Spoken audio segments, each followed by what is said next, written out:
Yes. तो बच्चों आज हम लोग स्टार्ट करने वाले हैं टाइप्स ऑफ रिएक्शंस। ठीक है, आज की हेडिंग होगी हमारी टाइप्स ऑफ रिएक्शंस।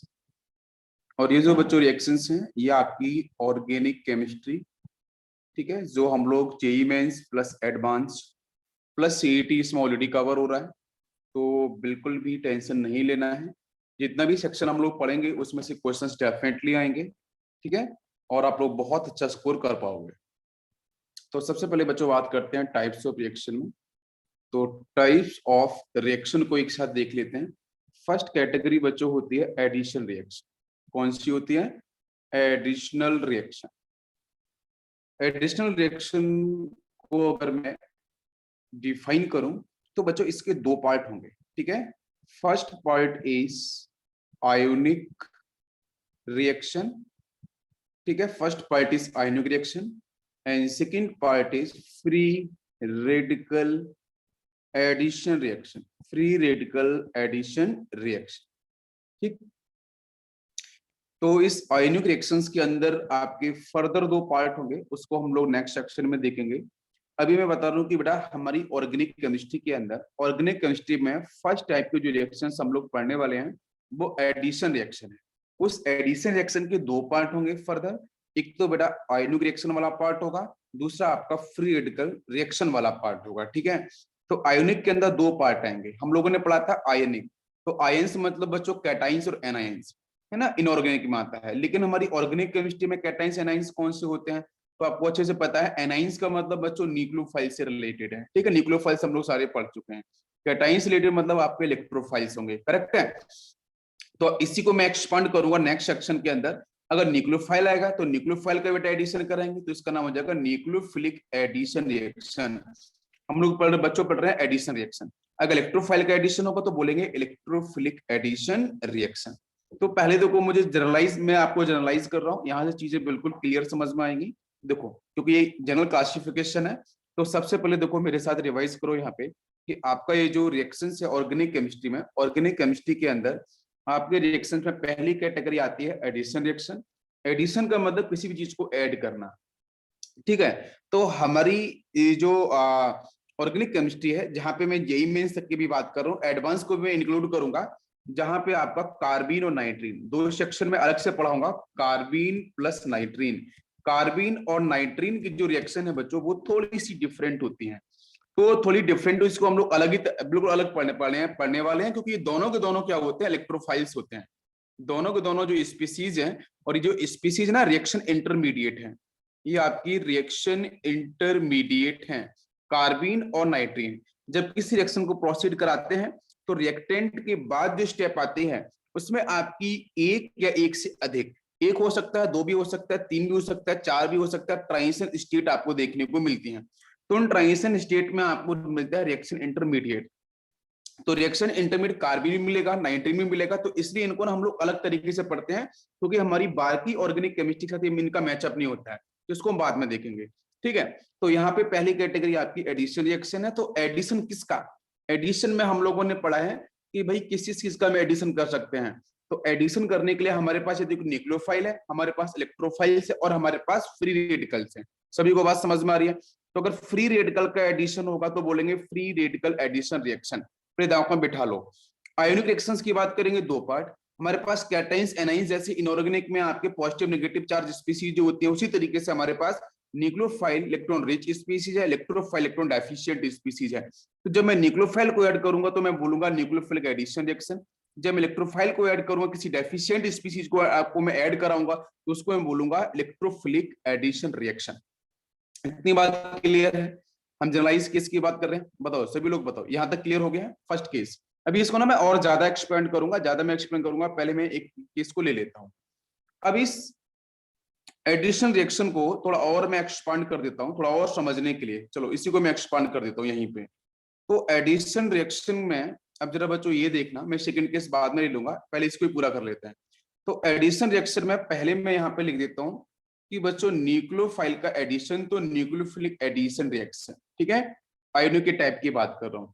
तो न्यूक्लियोफिलिक एडिशन रिएक्शन कहाँ पे देखने को मिलता है? तो बच्चों हम लोग बात करेंगे कार्बोनाइल कंपाउंड, ठीक है। कार्बोनाइल कंपाउंड मतलब देखो अब यहाँ से चैप्टर स्टार्ट हो चुके हैं, 11 प्लस 12 दोनों एक साथ चलेगा।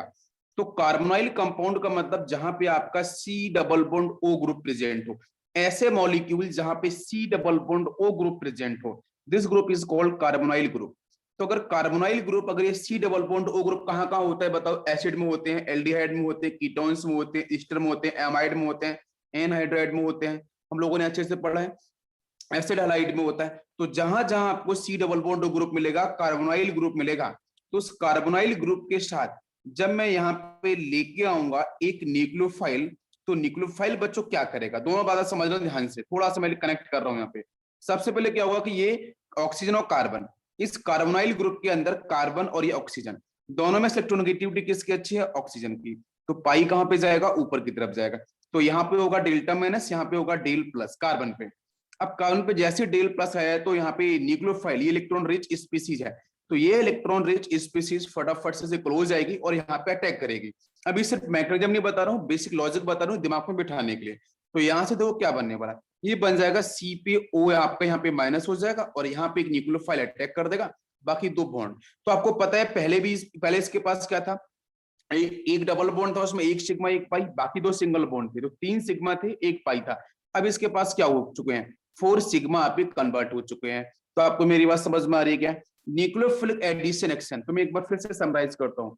पहली कैटेगरी ऑर्गेनिक के अंदर आती है एडिशन रिएक्शन। एडिशन रिएक्शन के अंदर पहला पार्ट है आयोनिक वाला, सेकंड पार्ट है आपका फ्री रेडिकल वाला। आयोनिक के दो पार्ट हैं, अगर न्यूक्लियोफाइल को मैं ऐड कराऊंगा तो न्यूक्लियोफिलिक एडिशन नाम बोलूंगा मैं। अगर इलेक्ट्रोफाइल का अटैक कराऊंगा, इलेक्ट्रोफाइल मतलब इलेक्ट्रॉन डेफिशिएंट स्पीसीज है ना, न्यूक्लियोफाइल इलेक्ट्रॉन रिच स्पीसीज। तो इलेक्ट्रॉन रिच स्पीसीज का मैं अटैक किसी पे कराने वाला हूँ, किस पे करा रहा हूं? तो देखो ये कार्बोनाइल, कार्बोनाइल पे मैं अटैक कराऊंगा। This is very important, please दिमाग में बैठा लो। चाहे आपका जेई मेंस हो, चाहे आपका जेई एडवांस हो, उसकी बेसिक कहानी यहीं से शुरू होगी, और चाहे आपका सीईटी का एग्जाम हो, क्लियर है? और बोर्ड वाले एग्जाम भी इसी में ही कवर हो जाएंगे। तो मतलब क्या होगा कि अगर कार्बोनाइल कंपाउंड के सामने न्यूक्लियोफाइल आएगा, तो न्यूक्लियोफाइल इलेक्ट्रॉन रिच स्पीसीज है, और कार्बोनाइल कंपाउंड में कार्बन और ऑक्सीजन के बीच में इलेक्ट्रोनेगेटिविटी ऑक्सीजन की ज्यादा होती है, तो इलेक्ट्रॉन्स ऊपर की तरफ मूव शिफ्ट करेगा, डाइपोल मोमेंट ऊपर की तरफ जाएगा, जिसकी जाएगा कौन? सिग्मा नहीं, पाई इलेक्ट्रॉन्स जाएंगे। तो C डबल बॉन्ड O की हम लोग बात कर रहे हैं, इसमें से पाई इलेक्ट्रॉन्स, क्योंकि पाई इलेक्ट्रॉन्स की मोबिलिटी क्या होती है? ज्यादा, सिग्मा के कंपैरिजन में पाई इलेक्ट्रॉन्स की मोबिलिटी ज्यादा होती है सिग्मा के कंपैरिजन में, तो पाई ऊपर जाएगा, इसलिए यहाँ पे माइनस आएगा, यहाँ पे प्लस आएगा। प्लस आता ही डेफिशिएंट सेंटर हो गया ना, प्लस आता ही कार्बन डेफिशिएंट हो गया, तो सामने से जो न्यूक्लियोफाइल है वो इस पर अटैक इजीली कर देगा। जैसे करेगा तो इसे बोलेंगे न्यूक्लियोफिलिक एडिशन रिएक्शन। तो अब याद करो 11 12 के वो चैप्टर जहां पे हम लोग कार्बोनाइल फर्स्ट कार्बोनाइल सेकंड पढ़ते हैं, एल्डिहाइड कीटोन एसिड वगैरह के डेरिवेटिव्स, वो सारी के सारी कहानी हम लोग पढ़ने वाले हैं न्यूक्लियोफिलिक एडिशन के अंदर। परफेक्ट, यहां तक सभी को क्लियर हो गया है? बताइए जरा, बेसिक पॉइंट बता रहा हूं मैं, सभी को क्लियर हो गया है? बताओ बच्चों।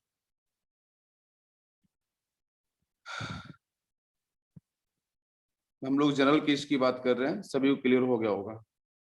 बिल्कुल बिल्कुल, रिस्पॉन्स दे दो बच्चों, बिल्कुल क्लियर, परफेक्ट, थैंक यू नन्या बेटा, थैंक यू। ओके, नेक्स्ट इसमें देखो मैं थोड़ा सा, एक तो बेटा केस आएगा कार्बोनाइल वाला। अब यहाँ से आपको दिख रहा होगा कि sir aldehyde ketone acid derivative सारी की सारी चीजें यहाँ पे आ रही हैं, है ना, उनके साथ हम लोग बात करेंगे, राइट? अब जरा यहाँ पे आ जाओ, इसको में एक पार्ट तो हो गया कार्बोनाइल न्यूक्लियोफिलिक एडिशन का।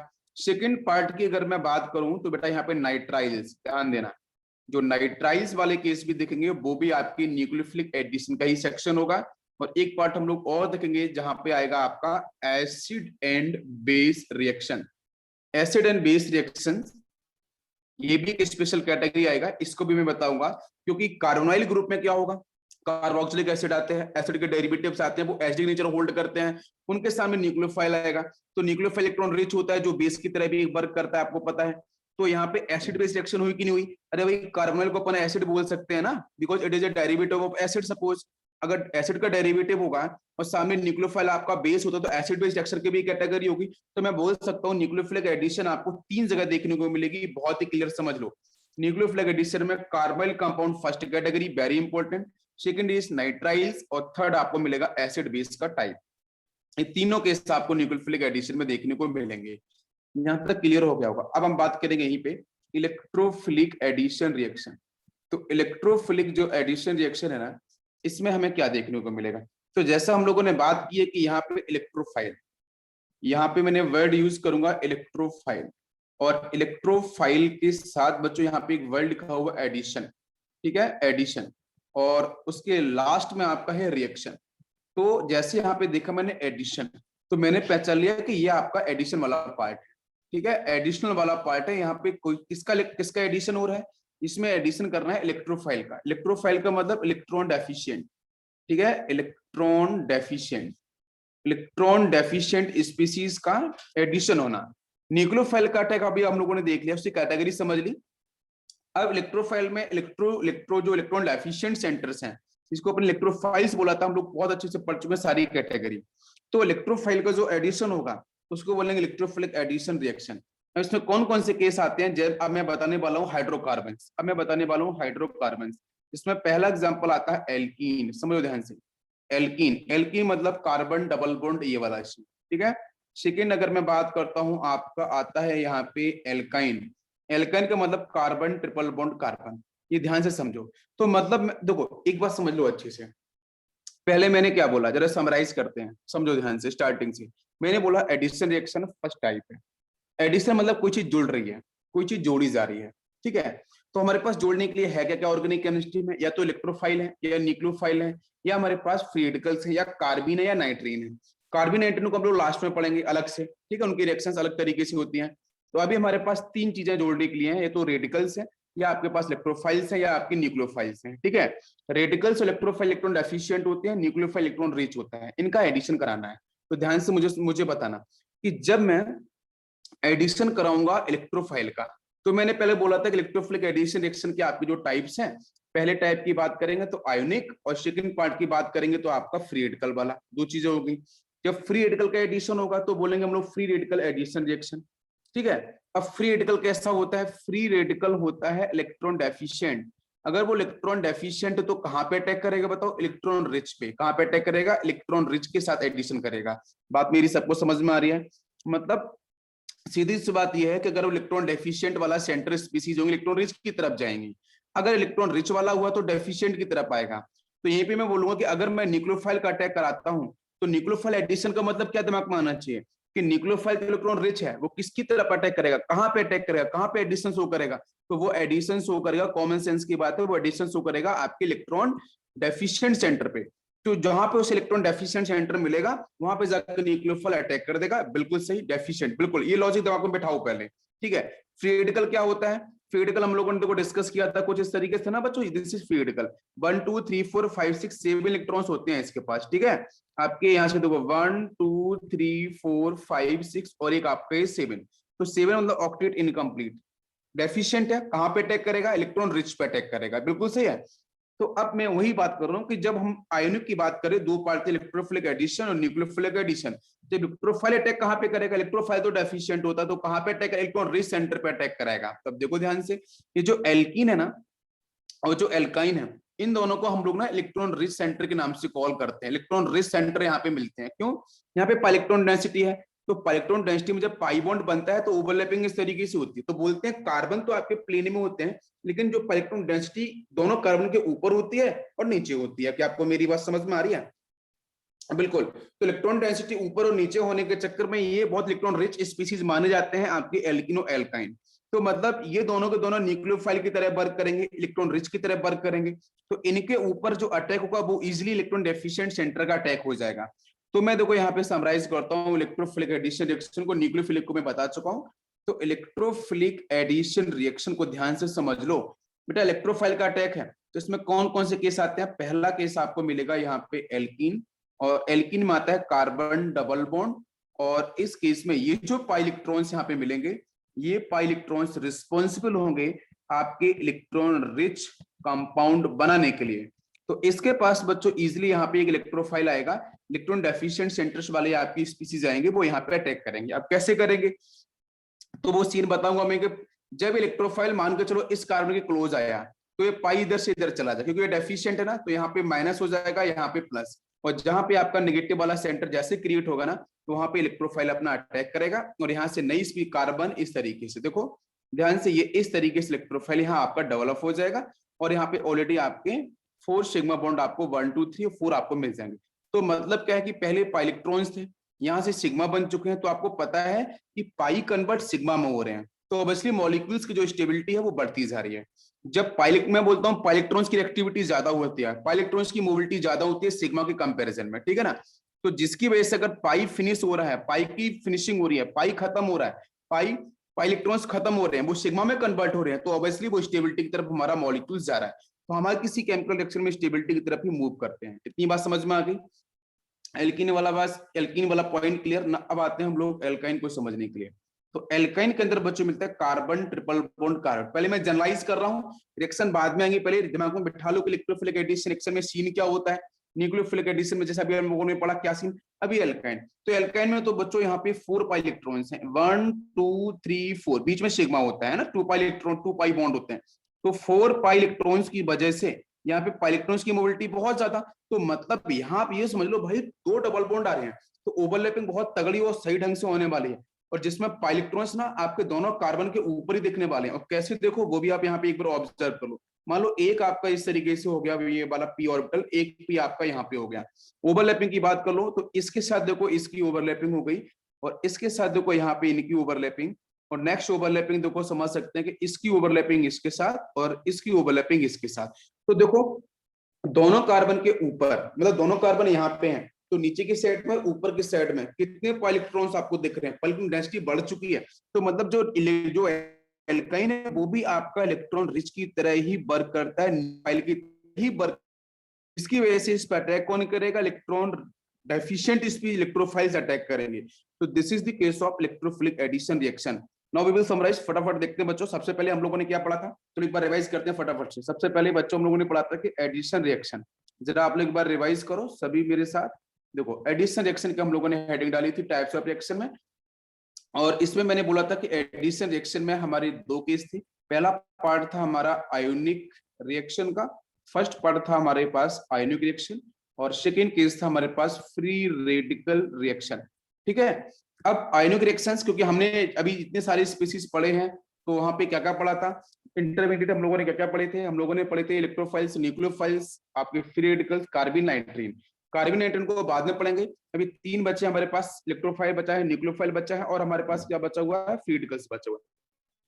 फ्री रेडिकल थोड़ा सा अलग होता है, उसको अलग ले लिया है। आयनिक में 2 पार्ट आपको मिल जाएंगे, ठीक है। पहला पार्ट आपका कौन सा हो जाएगा बताओ, इलेक्ट्रोफिल का एडिशन होगा तो इलेक्ट्रोफिलिक एडिशन रिएक्शन बोलेंगे, न्यूक्लियोफिल का एडिशन तो न्यूक्लियोफिलिक एडिशन रिएक्शन बोलेंगे। इलेक्ट्रोफिलिक एडिशन रिएक्शन पहला केस आपका कौन सा आया था, एल्कीन वाला, ठीक है। एल्कीन मतलब एल्कीन के ऊपर, एल्कीन तो इलेक्ट्रॉन रिच है ना, एल्कीन के ऊपर अटैक कौन करने वाला, इलेक्ट्रोफाइल। जब यहाँ इलेक्ट्रोफाइल अटैक करेगा तो then we will call electrophilic addition reaction. तो एल्कीन क्या शो करता है, मतलब this is a part of hydrocarbon, chapter शुरू हो चुके हैं। तो एल्कीन बच्चों, एल्कीन की कैरेक्टरिस्टिक रिएक्शन आपकी यही होती है, इलेक्ट्रोफिलिक एडिशन रिएक्शन, ठीक है, क्योंकि खुद इलेक्ट्रॉन रिच होता है तो अटैक करवाता है अपने ऊपर इलेक्ट्रोफाइल का, डेफिशिएंट का। नेक्स्ट बात करते हैं हम लोग एल्काइन, तो एल्काइन वाले केस में भी वही केस मिलेगा, carbon triple bond carbon, this is also electron rich. जब इलेक्ट्रॉन रिच होगा तो इसका मतलब जो अटैक करेगा वो आपका इलेक्ट्रोफाइल ही अटैक करेगा। तो मतलब ये दोनों केसेस एल्कीन और एल्काइन, ठीक है, ये दोनों इलेक्ट्रोफिलिक एडिशन रिएक्शन को शो करेंगे। समझ में आ गया। अब आते हैं न्यूक्लियोफिलिक एडिशन को समझ लेते हैं। तो न्यूक्लियोफिलिक एडिशन तो मैं पहले बता चुका हूं बच्चों, कार्बोनाइल वाला केस, ठीक है। तो स्पेशल केसेस कार्बोनाइल, जो भी आपके कार्बोनाइल कंपाउंड्स होते हैं उनकी कैरेक्टरिस्टिक्स बच्चों रिएक्शंस होती है कि अगर ये ऑलरेडी देखो इलेक्ट्रॉन डेंसिटी की बात करेंगे तो यहाँ पे ऑक्सीजन है, यहाँ पे कार्बन है, डाइपोल मोमेंट ऊपर की तरफ जाएगा because difference electronegativity, force of attraction oxygen का ज्यादा है। इसी केस में यहाँ पे डेल पॉजिटिव आ जाएगा, यहाँ पे डेल माइनस आ जाएगा। तो इसके ऊपर अटैक कौन करने वाला है, न्यूक्लियोफाइल, क्योंकि न्यूक्लियोफाइल बेटा यहाँ पे अटैक करेगा इस पॉजिटिव सेंटर पे, इस इलेक्ट्रोफिलिक सेंटर पे, ठीक है। तो यहाँ से स्पीसी बनेगी आपकी CO ऊपर माइनस हो जाएगा, और बाकी आपके बॉन्ड बना के यहाँ पे आपका ही अटैक हो चुका है न्यूक्लियोफाइल का। तो ये देखो ऊपर डबल बॉन्ड था, इलेक्ट्रॉन था देखो कार्बन ऑक्सीजन के बीच में, वो कन्वर्ट किस में हो गया, सिग्मा के अंदर। तो ऑब्वियसली हम लोग स्टेबिलिटी की तरफ ही जा रहे हैं। एल्कीन वाले केस में भी क्या था कि जो पाई इलेक्ट्रॉन था वो भी आपके सिग्मा में कन्वर्ट हो रहा था ना, बताओ बेटा सभी लोग, वो भी सिग्मा में कन्वर्ट। यहाँ पे हम मान लेते हैं इलेक्ट्रोफाइल का अटैक हो गया है, ठीक है। और यहाँ पे आपका वो नेगेटिव चार्ज, इस तरीके से हम पॉजिटिव नेगेटिव डिफाइन कर सकते हैं, पॉजिटिव आ जाएगा इधर। अच्छा, अगर नीचे ट्रिपल बॉन्ड की बात करें तो यहाँ भी आपके क्या होंगे, डबल, जो ट्रिपल बॉन्ड दिख रहा है वो डबल बॉन्ड बन जाएगा, फिर आपकी सिंगल बॉन्ड बन जाएगा। तो मतलब डबल बॉन्ड जो अनसैचुरेशन वो सैचुरेशन में कन्वर्ट होना, तो ध्यान दो, अगर आपका अनसैचुरेशन सैचुरेशन में कन्वर्ट हो रहा होता है तो डेफिनेटली हमारा जो रिएक्शन वो स्टेबिलिटी की तरफ मूव कर रहा होता है। बिल्कुल क्लियर सा कॉन्सेप्ट है, क्या सभी को मेरी बात समझ? क्योंकि जब सिग्मा बनता है ना तो सिग्मा के अंदर एक्सटेंट ऑफ ओवरलैपिंग ज्यादा होती है as compare to pi bond. ये केमिकल बॉन्डिंग का सीक्वेंस है। जब भी आपके सिग्मा बॉन्ड का फॉर्मेशन होता है तो जो ऑर्बिटल्स की ओवरलैपिंग होती है उनका जो एक्सटेंट है, उनका जो परसेंटेज है वो ज्यादा होता है as compare to pi bond formation. जब ऑर्बिटल्स पाई बॉन्ड बनाएंगे वही ऑर्बिटल सिग्मा बनाएंगे तो सिग्मा वाले केस में ओवरलैपिंग ज्यादा, जहां पे ओवरलैपिंग ज्यादा होती है वहां पे स्ट्रॉन्ग बॉन्ड बनता है और उसका जो स्टेबिलिटी है वो आपका अधिक होता है। कितनी बात समझ में आ गई? एडिशन रिएक्शन सभी क्लियर हो गया? बताओ जरा, एडिशन रिएक्शन क्लियर। अब आते हैं हम लोग सेकेंड पार्ट पे, सब्स्टिट्यूशन पे। Next part is substitution reaction. तो सब्स्टिट्यूशन में ध्यान दो, एक वर्ड है बच्चों यहाँ पे सब्स्टिट्यूशन, सब्स्टिट्यूट करना, किसी चीज को रिप्लेस करना। बीच में अगर किसी बच्चे को डाउट है तो प्लीज आप लोग पूछ सकते हो। यस विघ्नेश, सभी क्लियर है? Perfect, okay clear. तो यहाँ पे देखो हम लोग बात कर रहे हैं सब्स्टिट्यूशन की। तो जैसे जैसे इलेक्ट्रोफिलिक एडिशन वाला, जैसे इलेक्ट्रोफिलिक एडिशन का पार्ट था, जैसे न्यूक्लियोफिलिक एडिशन का पार्ट था, तो हम लोगों ने पढ़ा था एडिशन रिएक्शन के अंदर। तो सेकंड कैटेगरी बच्चों आती है सब्स्टिट्यूशन रिएक्शन। अब सब्स्टिट्यूशन रिएक्शन भी वही केस मिलेंगे, आपको पता है हमारे पास इलेक्ट्रोफाइल्स है, न्यूक्लियोफाइल्स है, तो हम वैसे यहाँ पे करने वाले हैं। तो सब्स्टिट्यूशन रिएक्शन के हमारे जो कैटेगरी है उसमें पहली कैटेगरी आती है बच्चों आयोनिक रिएक्शन की, वही एज इट इज जो उस तरफ थी। अरे भाई एडिशन रिएक्शन में क्या था? एडिशन रिएक्शन में दिमाग में बिठा लो बच्चों, साथ साथ लिखते भी चला करोगे ना, या आपके लिए ही है, ठीक है? कुछ चीजें लिखने के बाद भी चीजें दिमाग में बैठ जाती हैं। तो एडिशन रिएक्शन के अंदर जो केस हम लोगों ने देखे थे उसके अंदर पहला पार्ट क्या था? पहला पार्ट वही था आपका आयोनिक रिएक्शन वाला, और सेकेंड पार्ट था आपका फ्री रेडिकल वाला, ठीक है? और इसमें आपका आयोनिक के अंदर दो पार्ट हो रहे थे। पहला पार्ट था आपका इलेक्ट्रोफिलिक एडिशन रिएक्शन, और यहाँ पे था नेक्स्ट आपका न्यूक्लियोफिलिक एडिशन रिएक्शन था। और अगर फ्री रेडिकल्स की बात करते हैं तो यहाँ पे आपके था फ्री रेडिकल एडिशन रिएक्शन। अभी क्वेश्चन आपका रह गया है कि फ्री रेडिकल एडिशन रिएक्शन को हम लोग कहाँ पे डिफाइन करते हैं? क्वेश्चन इज दिस, एल्काइन का प्रोडक्ट इन EAR।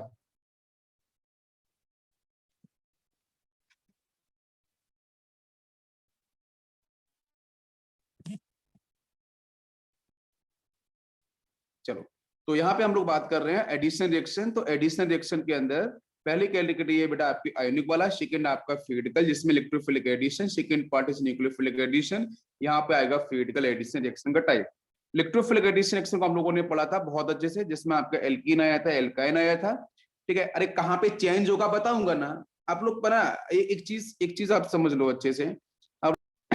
तो देखो बच्चों, हम लोग रिवाइज कर रहे थे यहाँ पे इलेक्ट्रोफिलिक एडिशन रिएक्शन, और सेकंड पार्ट था आपका न्यूक्लियोफिलिक एडिशन रिएक्शन का सेक्शन। परफेक्ट, बहुत ही इजी मेथड से समझ में आ गया होगा। देखो हमारे पास क्या क्या है बच्चों, इलेक्ट्रोफाइल है, न्यूक्लियोफाइल है, फ्री रेडिकल्स है। इलेक्ट्रोफाइल का एडिशन, इलेक्ट्रोफिलिक एडिशन, न्यूक्लियोफाइल का एडिशन। न्यूक्लियर टर्म को बोलना सीखो, टर्म को समझना सीखो, होता क्या है वो बाद में देखेंगे हम लोग, रिएक्शन कैसे होती है, मैकेनिज्म कैसे होता है ना, होता है कि नहीं होता है, क्या होता है। फ्री रेडिकल का addition, free radical addition reaction, ठीक। अब आते हैं सब्स्टिट्यूशन पे। फर्स्ट कैटेगरी क्लियर, इसके टाइप्स मैंने जनरलाइज किए, मैकेनिज्म नहीं बताया बच्चों, दिस इज वेरी इंपॉर्टेंट। बताऊंगा, सारी बातें बताऊंगा, छोड़ूंगा नहीं, आपके साथ में पूरी बात करूंगा, ठीक है? जो सच्चाई है उसको बताऊंगा जरूर कि रिएक्शन होती कैसी है, सच्चाई जानोगे तभी आप अपने एग्जाम को क्लियर कर पाओगे, ठीक है? मैं किसी भी चैप्टर को, मैं आपको शायद नहीं पता होगा, पीरियोडिक टेबल आप शायद नीट वाले हो, पीसीएमबी के बच्चों से पूछना, पीरियोडिक टेबल 1 मंथ पढ़ाया था, पूछो 1 मंथ पढ़ाया था।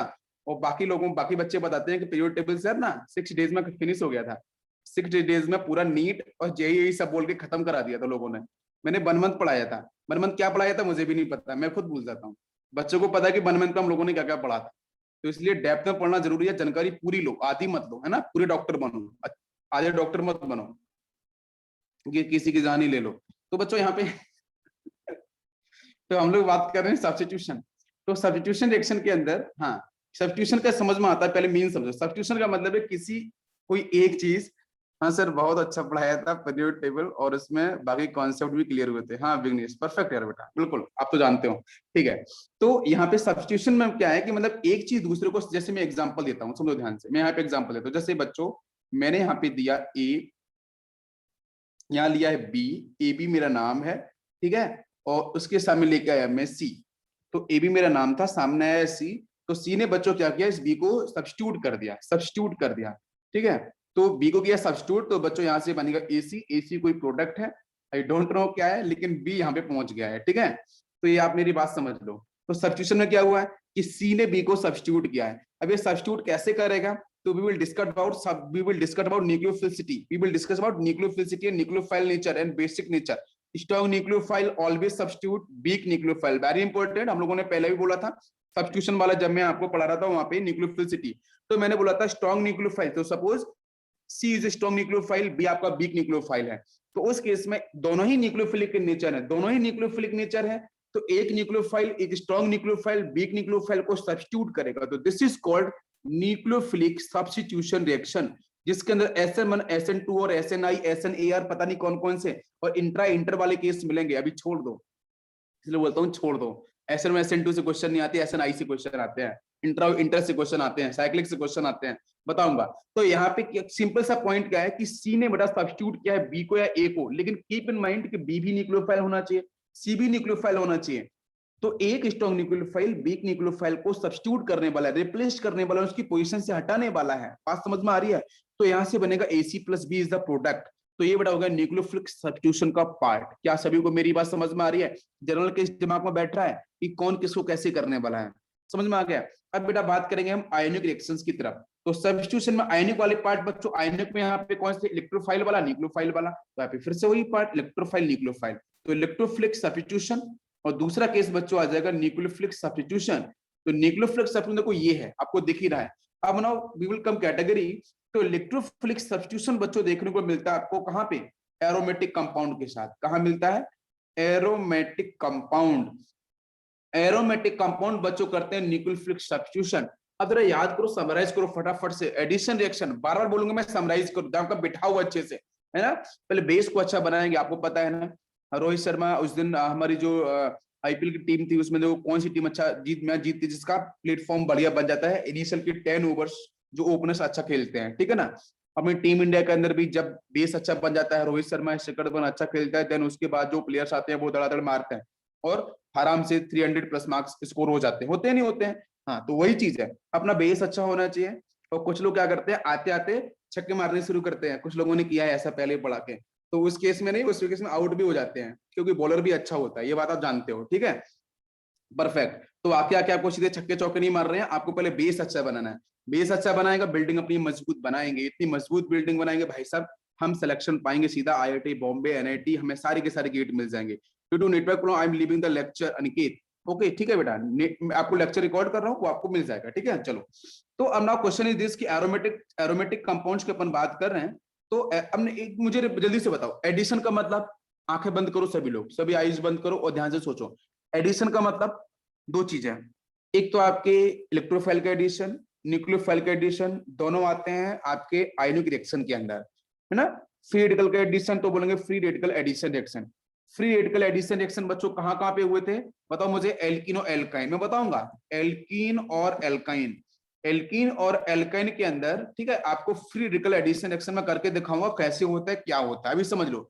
फ्री रेडिकल एडिशन रिएक्शन कहां पे मिलेगा, एल्कीन और एल्काइन के अंदर, मैं बताऊंगा प्रोसेस कैसे होगा। इलेक्ट्रोफिलिक एडिशन रिएक्शन बच्चों कहां पे होगा, इलेक्ट्रोफाइल का एडिशन, इलेक्ट्रोफाइल का एडिशन बच्चों कहां पे होता है, एल्कीन और एल्काइन के साथ। न्यूक्लियोफिलिक एडिशन बेटा कहां पे, कौन सा, कार्बोनाइल के साथ न्यूक्लियोफाइल का अटैक हो जाना। क्या सभी को मेरी बात समझ में आ रही है बेटा, रिवाइज हो रहा है। अब आते हैं न्यूक्लियोफिलिक सब्स्टिट्यूशन पे। तो सब्स्टिट्यूशन रिएक्शन बच्चों ये बोलती है कि हमारे पास दो कैटेगरी है, तो आयनिक वाला कैटेगरी है, दूसरा बच्चों है आपका यहाँ पे सिंपल से मैं बोल दूं free radical. Second category is free radical.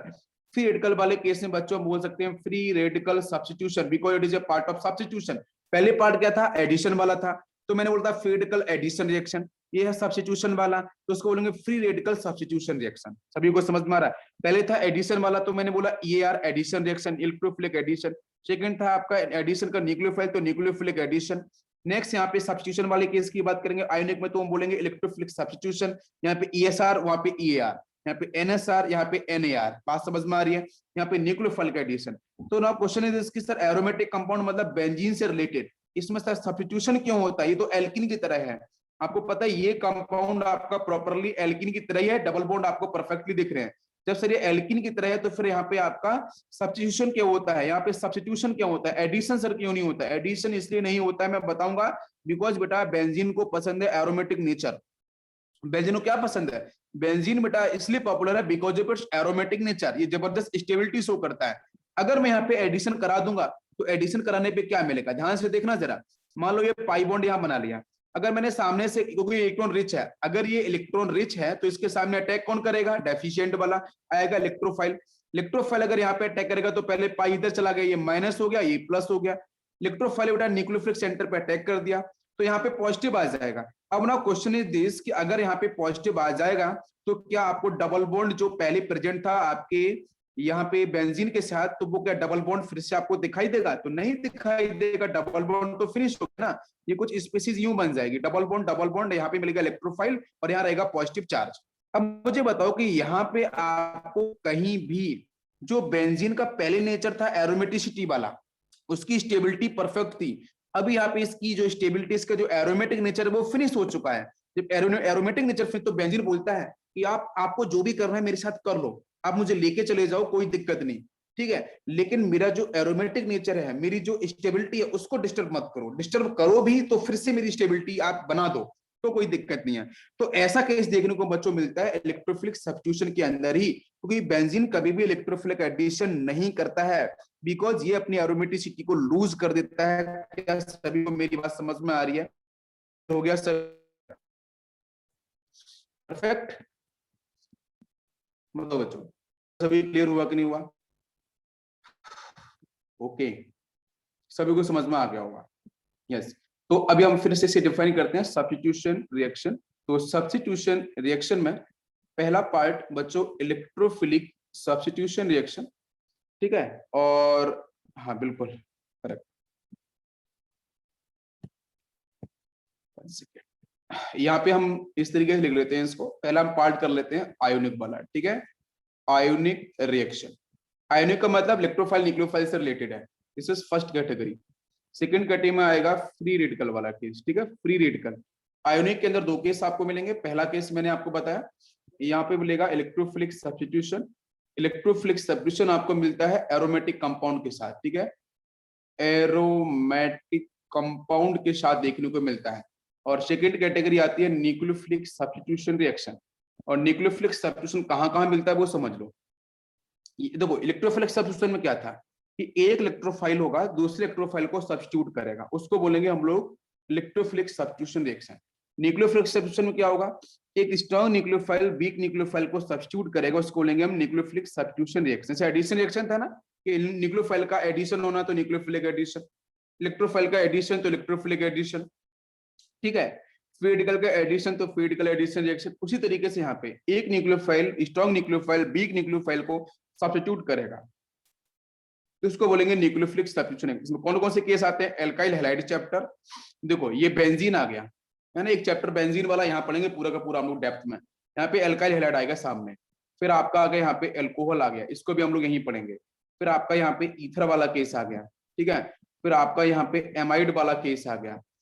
उसके बाद यहाँ पे हम लोग ले सकते हैं हाइड्रोक्सी हैलोजन वाले केस है ना, और ईथर वाले केस। तो ध्यान दो सभी लोग, जो हम लोग बात कर रहे हैं कि न्यूक्लियोफिलिक सब्स्टिट्यूशन कहाँ पे, देखो ध्यान से दो। इलेक्ट्रोफिलिक एडिशन, देखो हम लोग जब एडिशन पढ़ा था तो पहला केस क्या था? आयोनिक।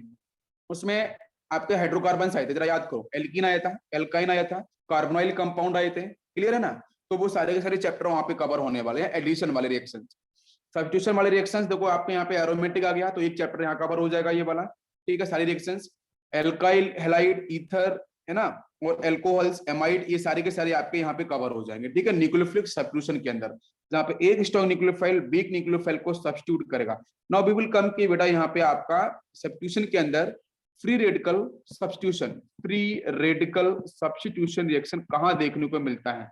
तो फ्री रेडिकल से आपने पढ़ा होगा, हैलोजनेशन पढ़ा होगा, in the presence of sunlight alkane के साथ। तो जो भी बच्चों एल्केन होते हैं ना उसमें चेन इनिशिएशन प्रोपोगेशन टर्मिनेशन है ना, आपने पढ़ा होगा। तो आपका जो एल्केन वाला चैप्टर है वो आपको देखने को यहाँ मिलेगा फ्री रेडिकल सब्स्टिट्यूशन रिएक्शन के साथ। तो these are the characteristic reaction, उसको हम पहले ही पढ़ेंगे, बाकी जो नेमिंग रिएक्शन है उसको बाद में हम लोग कनेक्ट करने वाले हैं, ठीक है। तो सभी को समझ में आएगा, substitution is clear, general case समझ में आ गया, सब्स्टिट्यूशन के दो पार्ट हैं, आयोनिक वाला, सेकेंड है फ्री रेडिकल। आयोनिक वाले में इलेक्ट्रोफिलिक का सब्स्टिट्यूशन, एक इलेक्ट्रोफाइल दूसरे इलेक्ट्रोफाइल को सब्स्टिट्यूट करेगा। प्लीज कीप इन माइंड, एक इलेक्ट्रोफाइल दूसरे इलेक्ट्रोफाइल को ही सब्स्टिट्यूट, मैंने क्लास आपको बताया था कि क्लास में अगर एक बच्चा आता है, एक बॉय आता है, तो लड़की को सब्स्टिट्यूट नहीं कर सकता, अब उसकी सीट से बॉयज बॉयज को ही सब्स्टिट्यूट कर सकता है ना, नेचर यही कहता है, और गर्ल्स गर्ल्स को ही सब्स्टिट्यूट कर सकती है। दिस इज वेरी इंपॉर्टेंट, ठीक है। तो एक इलेक्ट्रोफाइल दूसरे इलेक्ट्रोफाइल को ही सब्स्टिट्यूट करेगा, रिप्लेस करेगा, तो this is called electrophilic substitution reaction. Nucleophilic substitution में एक न्यूक्लियोफाइल दूसरे न्यूक्लियोफाइल को ही सब्स्टिट्यूट करेगा, this is called nucleophilic substitution reaction. But वो स्ट्रांग होगा, वो आपका वीक होगा। इतनी बात क्लियर हो गई है, यहां तक सभी को समझ में आ गया। एल्केन का मतलब क्या, वो कार्बन कार्बन जो सिंगल बॉन्ड होता है ना, वो आपके यहाँ से ब्रेक होते हैं, और in the presence of sunlight 550 degree Celsius temperature, है ना, और क्लोरिनेशन ब्रोमिनेशन ये सब प्रोसेस वहां पे होते हैं, जिसकी वजह से यहाँ पे chain propagation, chain initiation, chain propagation, chain termination, free radical के थ्रू रिएक्शन होती है, फ्री रेडिकल्स के थ्रू रिएक्शंस होती है। शायद आपको थोड़ा बहुत पहले कभी भी आपको बताया गया हो, लेकिन मैं बताऊंगा अगर आपको डेप्थ में नहीं बताया गया है, ठीक है। यहाँ तक क्लियर हो गया सभी को, substitution is clear, yes. Next बच्चों हम लोग बात करेंगे elimination. Next point is elimination. तो elimination reaction is a third category. First category कौन सी थी, एडिशन रिएक्शन। फर्स्ट कैटेगरी थी आपकी एडिशन रिएक्शन।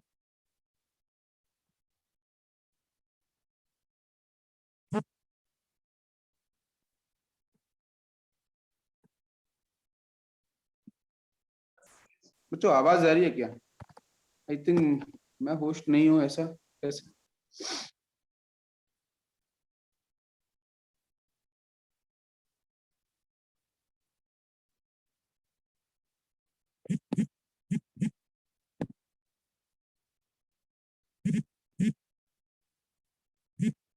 बच्चों आवाज आ रही है, एक बार बता दीजिए जरा। सभी बच्चों को सर आवाज आ ब्रेक हो रहा है, हाँ, ब्रेक हो रहा है, ब्रेक हो रहा है क्या? अभी क्लियर आ रही है क्या? नहीं सर, नहीं।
ठीक है बच्चों, अभी बताइए, अभी आवाज क्लियर आ रही है सभी को? चलो नेक्स्ट बच्चों हम लोग बात करेंगे एलिमिनेशन। तो थर्ड कैटेगरी एलिमिनेशन। सबसे पहले ना, पहले अपन रिवाइज कर लेते हैं फटाफट से एक बार, ठीक है। तो चलो ना, मैं एक बच्चे से पूछ लेता हूँ, किसी बच्चे से, वो इसको रिवाइज करेगा। रिवाइज कौन करना चाहेगा? रोहित, चलो बेटा रोहित फटाफट से रिवाइज करो। आप बताओ मुझे एडिशन रिएक्शन के बारे में जल्दी से। रोहित, आपका माइक अनम्यूट होगा आई थिंक, ठीक है, बताओ बेटा। रोहित, कौन बताना चाहेगा? सन्मेश आप बताओ जरा। हाँ सर, हाँ बताओ, एडिशन रिएक्शन के बारे में बताओ, जो अभी पढ़ाया है मैंने, जितना भी आता है बताओ। एडिशन रिएक्शन में दो टाइप होते हैं, आयोनिक और फ्री रेडिकल एडिशन रिएक्शन। बिल्कुल। और आयोनिक में भी आगे दो सब टाइप होते हैं, न्यूक्लियोफाइल एडिशन रिएक्शन और इलेक्ट्रोफाइल एडिशन रिएक्शन। बिल्कुल न्यूक्लियोफाइल एडिशन रिएक्शन में कार्बोनल कंपाउंड में होती है, ठीक। उसमें एसिड बेस रिएक्शन भी होती है। ठीक है। और इलेक्ट्रोफाइल एडिशन रिएक्शन में वो हाइड्रोकार्बन जैसे कि अल्काइन अल्किन इन दोनों में होती है। बिल्कुल। हाँ। नेक्स्ट बताओ एडिशन का, क्रिटिकल का।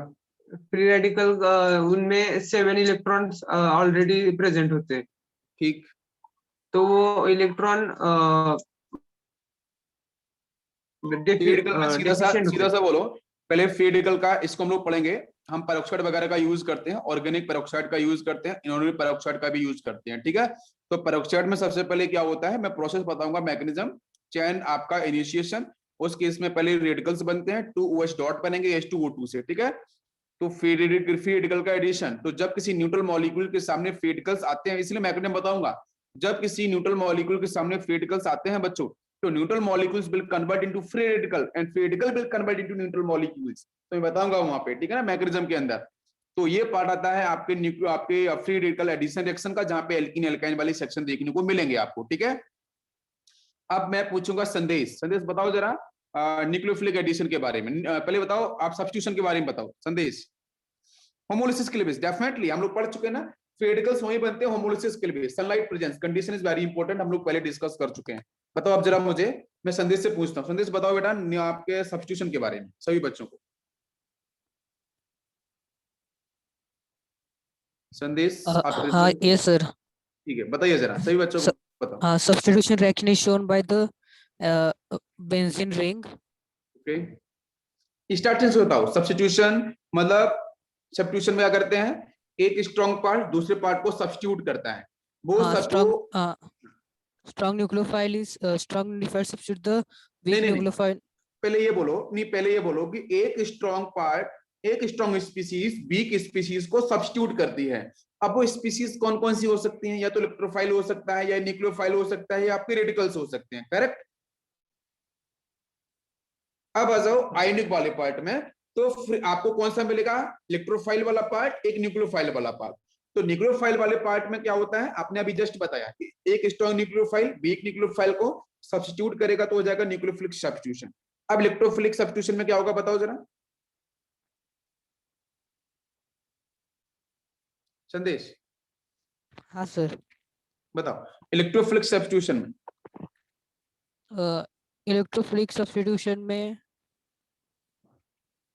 इलेक्ट्रोफाइल बेंजीन बेंजीन में H+ आयन जाता है बाहर, मैं बताऊंगा मैकेनिज्म के अंदर। अभी सिर्फ आप इतना बोलो सर इतना कि कैसे बता सकते सामने हो से मैकेनिज्म। इलेक्ट्रोफाइल आएगा, हाँ बेंजीन इलेक्ट्रोफाइल अपने आएगा। इलेक्ट्रोफाइल्स को बाहर निकालेगा, तो हाँ जैसे इलेक्ट्रोफाइल बेंजीन में कौन सा होता है H+ आयन, वो बाहर चला H+ जाएगा। आयन। तो और H+ H+ आयन के अलावा भी ना बहुत सारी मैं बताऊंगा, हाँ ये किसी सर को पता पता नहीं है। होगा। हाँ बेंजीन रिंग में H+ कुछ मैं आयन। ऐसे हाँ स्पीसीज जोड़ूंगा जो अच्छे इलेक्ट्रोफिलिक सेंटर को डिफाइन करते हैं एज कंपेयर टू हाँ H+ ion. This is very हाँ इंपॉर्टेंट। तो H+ एक आयन फाइल निकलेगा। दूसरे इलेक्ट्रोफाइल को सब्स्टिट्यूट करेगा, डेफिनेटली हाँ this is called electrophilic substitution. हाँ आपका reaction. Now we will come nucleophilic substitution. Nucleophilic हो चुका है, अब आते हैं फ्री रेडिकल पे। फ्री रेडिकल सब्स्टिट्यूशन बताओ। फ्री रेडिकल सब्स्टिट्यूशन रिएक्शन है, हम हाइड्रोकार्बन्स में पढ़ेंगे। ठीक है, जहाँ हेलोजनेशन रिएक्शन वो फ्री रेडिकल सब्स्टिट्यूशन रिएक्शन दिखाती है। एल्केन जहाँ बिल्कुल, फ्री रेडिकल जहाँ बनते हैं, chain initiation, propagation, termination. Termination, perfect, हाँ ये 3 रिएक्ट बिल्कुल होंगे। करेक्ट। चलो अब इसके बाद बात करते हैं हम लोग एलिमिनेशन। परफेक्ट, बहुत ही अच्छा आंसर दिया सभी बच्चों ने, थैंक यू बच्चों। चलो अब बात करेंगे अपन एलिमिनेशन पे। तो एलिमिनेशन में आपको पता है ना, किसी भी चीज को एलिमिनेट बाहर निकालना, बाहर निकाल देना, ठीक है। जैसे मान के चलो हमारे पास मॉलिक्यूल है बच्चों इस तरीके से AB, और इसके पास प्रेजेंट है यहाँ पे X, इसके पास प्रेजेंट है Y। ये कोई मॉलिक्यूल है, इसको अपन ने इस तरीके से ड्रॉ कर लिया, बैलेंसी को कर लेते हैं सेटिस्फाइड, बिकॉज कार्बन, बिकॉज बेटा यहाँ पे मिलता है carbon, because it is organic chemistry, organic chemistry का बेस ही कार्बन होता है, ठीक है।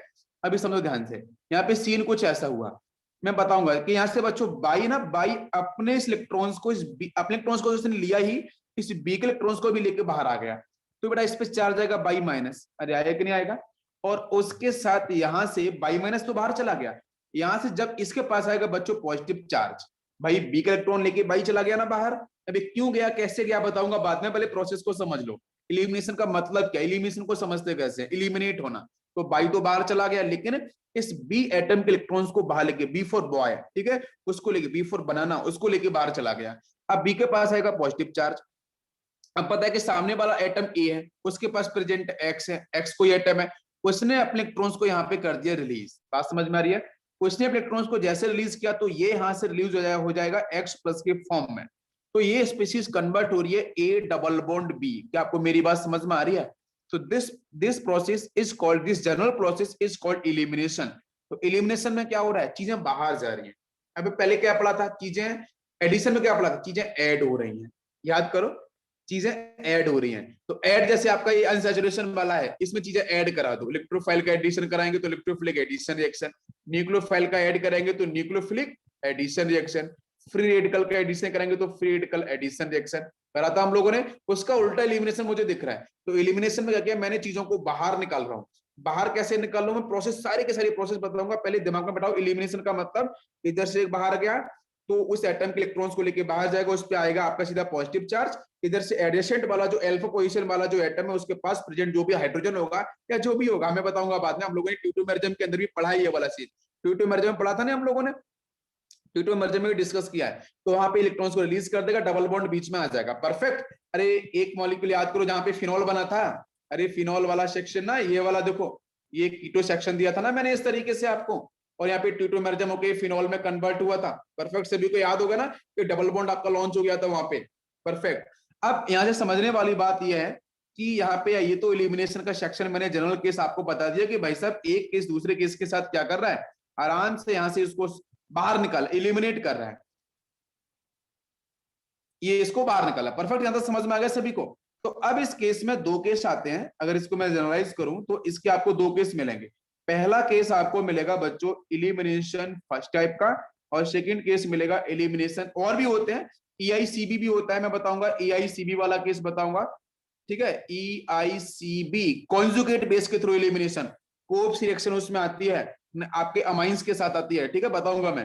तो आपका ये जो EICB का मतलब क्या है, internal elimination with the help of conjugate base.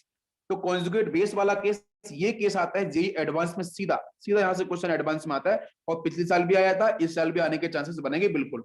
तो EICB से क्वेश्चन आता है, इवन E2 से भी क्वेश्चन आ सकता है, लेकिन यहां से क्वेश्चन आजकल कम बनते हैं। तो मैं सारे के सारे केस बताऊंगा, और इसके अंदर ना आपका साइक्लिक वाला पार्ट, कुछ स्पेशल केस लूंगा मैं, साइक्लिक वाले केस, जहां पे रिंग का फॉर्मेशन होगा। रिंग कैसे बनेगी, रिंग के अंदर सीन कैसे डेवलप होता है, वहां पे आपका एल्कीन कैसे बनेगा, वहां पे एल्काइन कैसे बनेगा, कितना रीअरेंजमेंट होगा, कहां तक चीजें आपको एक्सपेंड करेंगी, वो सारे के सारे केस में बताऊंगा, स्पेशल केसेस। तो यहाँ पे जो केस हमारा है, एक तो E1 वाला केस है, एक E2 वाला केस है, बाकी और डिफरेंट केस में बताऊंगा बाद में। अभी दो केस को समझ लो जेई मेंस के लिए, E1 और E2। बेटा हम लोग पढ़ रहे हैं जेई एडवांस तक की चीजें, इसलिए मैं चीजों को रिलेट कर रहा हूँ पूरा का पूरा।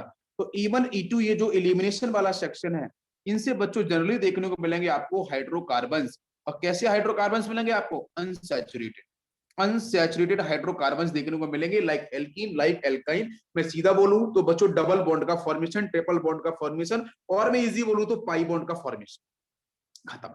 पाई बॉन्ड का डेवलपमेंट होना, सिंगल बॉन्ड से सिग्मा से पाई का डेवलपमेंट होना। पाई का डेवलपमेंट तभी होगा जब चीजें बाहर जाएंगी, एलिमिनेट होंगे। और एडिशन में क्या पढ़ा था बताओ जरा, एडिशन में क्या पढ़ा था? एडिशन हम लोगों ने ये पढ़ा था कि डबल बॉन्ड को खत्म कर दो सर, और सिंगल बॉन्ड को कनेक्ट कर दो, सिंगल बॉन्ड बढ़ा दो, पाई को फिनिश करो, सिंगल सिग्मा लेके आ जाओ, पाई को फिनिश करो, सिग्मा को लेके आओ।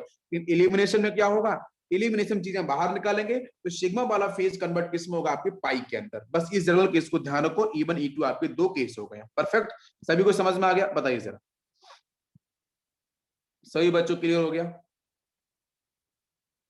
चलो अब लेते हैं हम लोग हेडिंग एडिशन रिएक्शन। तो एक बच्चों और लास्ट के साथ है रीअरेंजमेंट।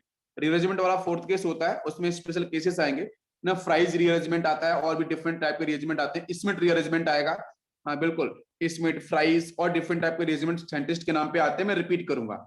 अच्छा क्विक रिपीट, ठीक है, चलो फटाफट से एक बार रिपीट करते हैं, सभी लोग ध्यान से सुनो। सबसे पहला कौन सा, एडिशन। एडिशन के अंदर बच्चों कौन सा केस, आपके एडिशन के अंदर आयनिक वाला केस, सेकंड इज रेडिकल वाला केस। आयनिक के अंदर बेटा दो केस, इलेक्ट्रोफाइल वाला, न्यूक्लियोफाइल वाला। इलेक्ट्रोफाइल का एडिशन होगा तो इलेक्ट्रोफिलिक एडिशन रिएक्शन, ठीक है। वहां पे क्या देखने को मिलते हैं बच्चों, एल्कीन और एल्काइन, उनके साथ इलेक्ट्रोफाइल ऐड करेगा, किया जाएगा तो इलेक्ट्रोफिलिक एडिशन रिएक्शन। मैं जनरल केस की बात कर रहा हूँ। सेकंड पार्ट बच्चों वहां पे आएगा न्यूक्लियोफिलिक एडिशन। न्यूक्लियोफिलिक एडिशन के अंदर बच्चों पढ़ा था हम लोगों ने कार्बोनाइल वाला सेक्शन, वहां पे कौन बच्चों अटैक, न्यूक्लियोफाइल अटैक करेगा कार्बोनाइल के ऊपर, तो बेटा होगा आपका न्यूक्लियोफिलिक एडिशन रिएक्शन। फिर बच्चों आते हैं एडिशन के अंदर आपका सेकंड केस दे देते फ्री रेडिकल, तो फ्री रेडिकल एडिशन रिएक्शन बच्चों।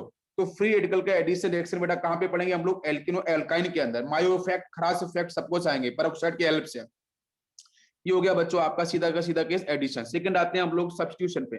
सब्स्टिट्यूशन के केस के अंदर अब आते हैं, उसके बाद चलो हम पढ़ लेते हैं सब्स्टिट्यूशन पढ़ लेते हैं। सब्स्टिट्यूशन के अंदर बच्चों पहला case ionic, second case is free radical.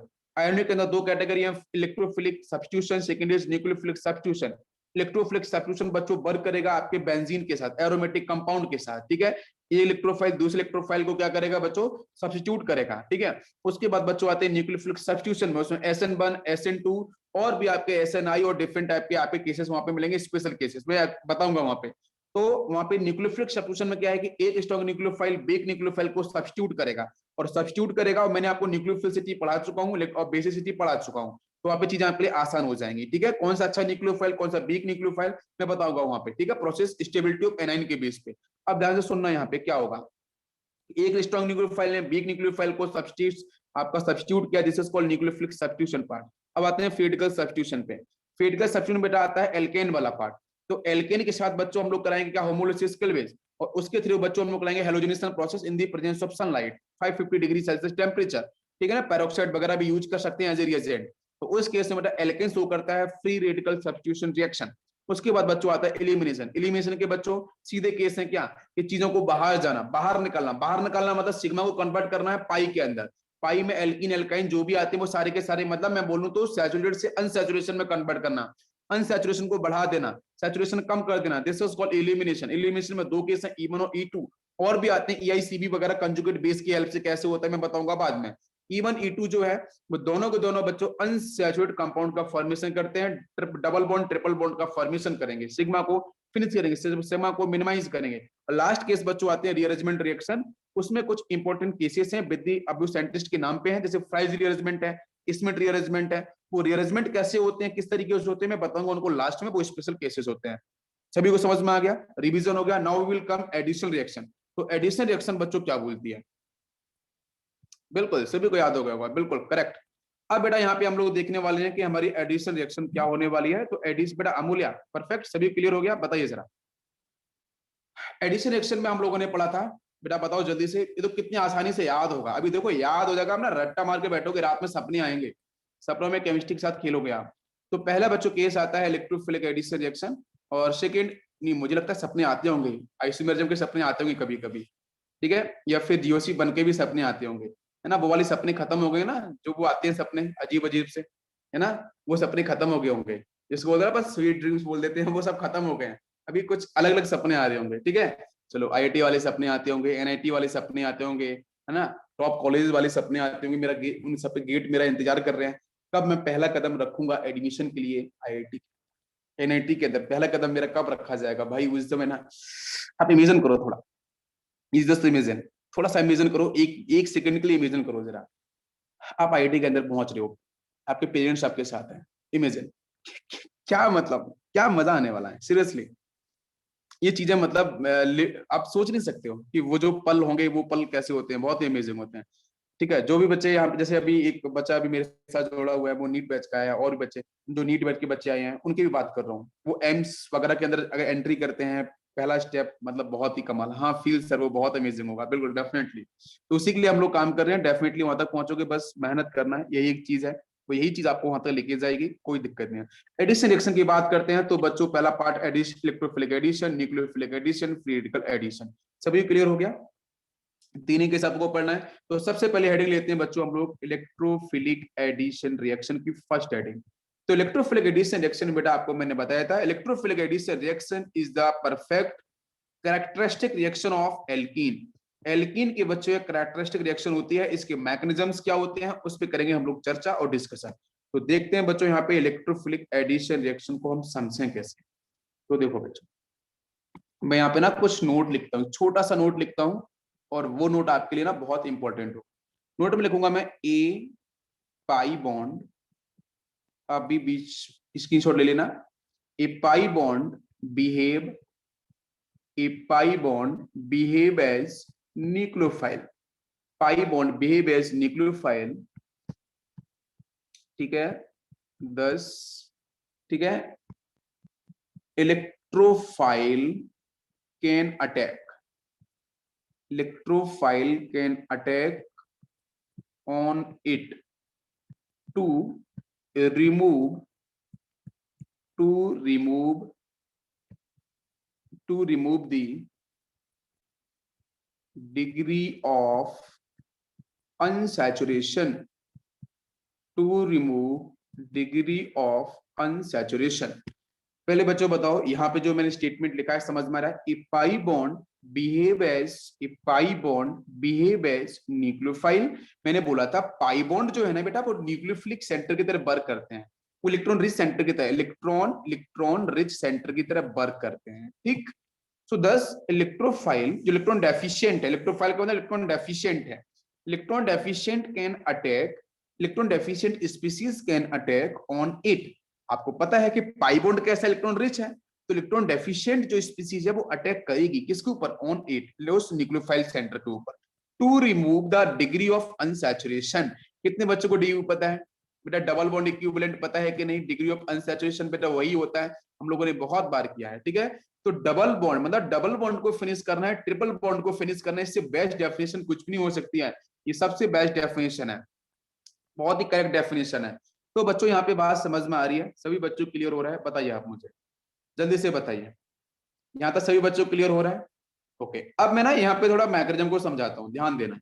हाँ समझाता हूँ, देखो थोड़ा सा मैं प्रोसेस लेता हूँ बेटा। कार्बन डबल बॉन्ड कार्बन, ध्यान से समझना, ये आपके सामने एल्कीन ले लिया और इसके सामने आया बच्चों वही इलेक्ट्रोफाइल जो हम लोग बात कर रहे थे कि पाई बॉन्ड बेटा आपका कैसा है? न्यूक्लियोफिलिक, इलेक्ट्रॉन रिच है सेंटर। इलेक्ट्रोफाइल कैसा है? इलेक्ट्रॉन डेफिशिएंट है। तो डेफिशिएंट जो गरीब है बच्चों अमीर के पास जाना चाहेगा। अरे बच्चों ये भिखारी मान लो ना, गरीब है, ये कहाँ पे जाना चाहेगा? आपके इलेक्ट्रॉन रिच पे। तो देखो ये पाई, इनमें दोनों में से कोई एक पाई बॉन्ड मान लो, तो जैसे इलेक्ट्रोफाइल यहाँ पे गया तो पाई बॉन्ड अगर इस कार्बन की तरफ गया तो ये पाई बॉन्ड इलेक्ट्रॉन डेंसिटी इधर से इधर शिफ्ट होगी ना धीरे धीरे। क्यों? क्योंकि बच्चों डेफिशिएंट सेंटर इधर आ रहा है, तो नेगेटिव चार्ज जो पाई इलेक्ट्रॉन है, बाकी सब सिग्मा है, ये भी सिग्मा है, ये भी सिग्मा है, 3 सिग्मा है। तो बेटा मोबिलिटी किसकी ज्यादा है? तो पाई इलेक्ट्रॉन्स की मोबिलिटी ज्यादा होती है सिग्मा इलेक्ट्रॉन से कंपैरिजन में।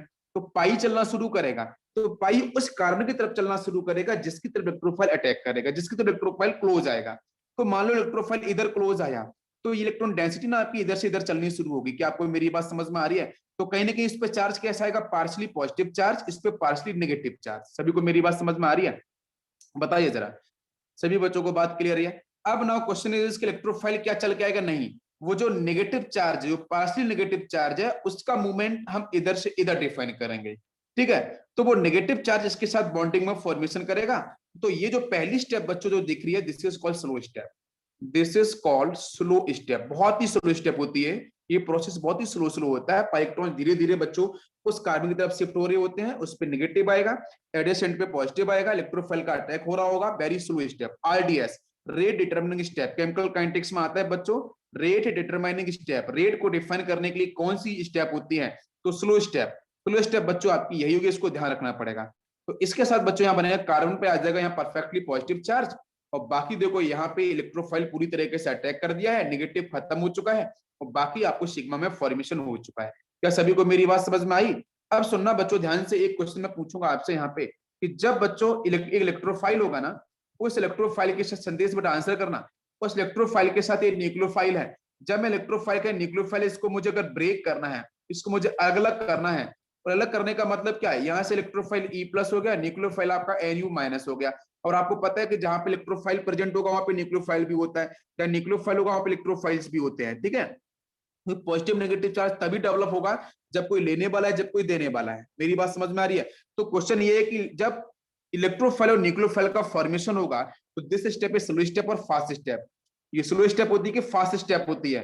तो ध्यान दो, this is fast step, this is fast step. Please बच्चों ध्यान रखना, जब भी इलेक्ट्रोफाइल्स और न्यूक्लियोफाइल का फॉर्मेशन होगा, डेवलपमेंट होगा, तो वो स्टेप हमेशा फास्ट स्टेप होती है, बहुत ही फास्ट स्टेप होती है। क्यों? न्यूक्लियोफाइल इलेक्ट्रॉन्स को लेना चाहेगा, इलेक्ट्रोफाइल्स, ये आयोनिक मैग्नेटिज्म है ना, ionic reactions always 99.9% fast reactions होती हैं बच्चों, ठीक है। चाहे वो आपकी एसिड बेस रिएक्शन हो, न्यूट्रलाइजेशन हो, कोई सी, चाहे पीपीटी प्रेसिपिटेशन रिएक्शन हो, ऑलवेज फास्ट रिएक्शंस, ठीक है। तो उस केस में बच्चों उनका जो टाइम इंटरवल होता है वो माइनस में होता है, -11 -12 में केस में आता है, ठीक है। अब क्वेश्चन है कि न्यूक्लियोफाइल इलेक्ट्रॉन खींचेगा, इलेक्ट्रोफाइल देने वाला है, तो ये बहुत ही तेजी से ये वाला जो बॉन्ड बीच में देख रहे हैं ये ब्रेक हो जाएगा, फिनिश हो जाएगा, न्यूक्लियोफाइल के इलेक्ट्रॉन से शिफ्ट हो जाएंगे, यहाँ पे पॉजिटिव चार्ज आएगा, यहाँ पे नेगेटिव चार्ज आएगा। ये स्टेप बहुत ही फास्ट होती है, पहले ये समझ लो। अब तब बेटा सामने एल्कीन है, उसके सामने ऊपर से आ चुका इलेक्ट्रोफाइल, उसने अटैक कर दिया, तो ये बन गई स्पीसीज जहाँ पे डबल बॉन्ड फिनिश हो चुका है। तो मैंने बोला है डिग्री ऑफ अनसैचुरेशन को फिनिश करना है, डिग्री ऑफ अनसैचुरेशन को रिमूव करना है, वेरी इंपॉर्टेंट। तो बेटा सेकंड स्टेप में कौन आएगा, सेकंड स्टेप यहाँ पे आएगी न्यूक्लियोफाइल वाली। तो अभी जब स्पीसीज बन चुका है तो बेटा अभी सेकंड स्टेप यहाँ से स्टार्ट, तो यहाँ पे बचा हुआ न्यूक्लियोफाइल, भाई इलेक्ट्रोफाइल न्यूक्लियोफाइल दोनों साथ में थे, तो इलेक्ट्रोफाइल ने अटैक कर दिया, न्यूक्लियोफाइल बचा हुआ है। तो न्यूक्लियोफाइल बच्चों कहाँ पे अटैक करेगा मुझे बताओ, इलेक्ट्रोफिलिक सेंटर पे ना, तो इलेक्ट्रोफिलिक सेंटर आपका ये रहा, यहाँ पे जाके अटैक कर देगा। तो अटैक करेगा तो बच्चों यहाँ से बनेगा इस तरीके से स्पीसीज, यहाँ बना लो आप इलेक्ट्रोफाइल, यहाँ पे इस तरीके से आपका न्यूक्लियोफाइल। तो देख सकते हो ये बन गया आपका अनसैचुरेटेड कंपाउंड, ऊपर था या बन गया आपका सैचुरेटेड कंपाउंड, ऊपर था अनसैचुरेशन।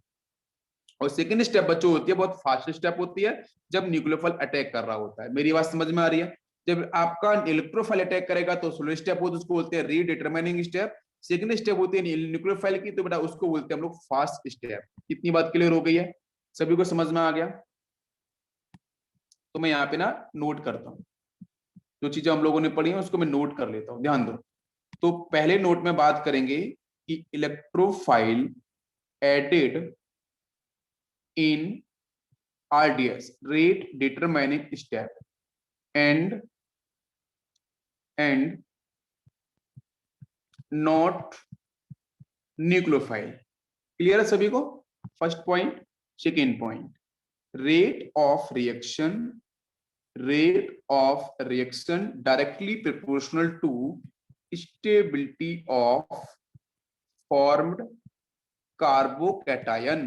बेटा बना था ना पहली स्टेप में, बना था ना पहली स्टेप के अंदर बना था कार्बोकैटायन। अभी फिर से मैं दिखाऊंगा आपको, तो इसके स्टेप को देख लो। रेट ऑफ रिएक्शन बच्चों डिपेंड करेगा आपके कार्बोकैटायन की स्टेबिलिटी, और कार्बोकैटायन की स्टेबिलिटी हम लोग पहले भी पढ़ चुके हैं जीओसी 1 के अंदर, तो इसका यूज देखो होगा यहाँ पे। तीसरे केस की बात करूं तो कार्बोकैटायन जो है बेटा वो हो सकता है यहाँ पे कैन बी रीअरेंज्ड, ठीक है, कैन बी, इसको हम बोल सकते हैं रीअरेंज्ड, ठीक है, कैन बी अरेंज बोलो या रीअरेंज जो भी बोलो, कैन बी अरेंज्ड, ठीक है। कार्बोकैटायन का अरेंजमेंट भी होगा, ठीक है, अगर आपका 1 डिग्री आएगा second degree third degree arrangement भी देखने को मिलेगा, है ना। एक्सपेंशन और कॉन्ट्रैक्शन रिंग का भी होगा, बताऊंगा बाद में। नेक्स्ट बच्चों पॉइंट आपका fourth point, pi bond is breaked, BREAD, ठीक है, breaked. Pi bond is breaked where more stable carbocation is formed, मतलब डायरेक्टली प्रोपोर्शनल टू हम बोल सकते हैं electron density, directly proportional electron density in alkene, directly proportional to electron density in alkene. ये concept बहुत ही इंपॉर्टेंट है।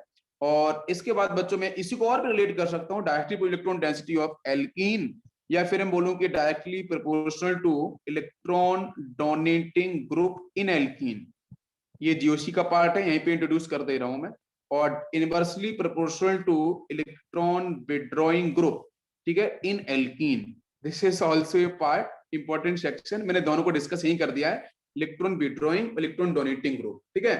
तो ये इनके डायरेक्टली और इनके इनवर्सली प्रोपोर्शनल है, जो मैंने यहाँ पे आपको डिफाइन कर दिया है। क्या सभी को मेरी बात समझ में आ रही है? बताइए जरा यहाँ पे, यहां तक एक बात बच्चों क्लियर हो गई कि नहीं हो गई है? बताओ सभी लोग।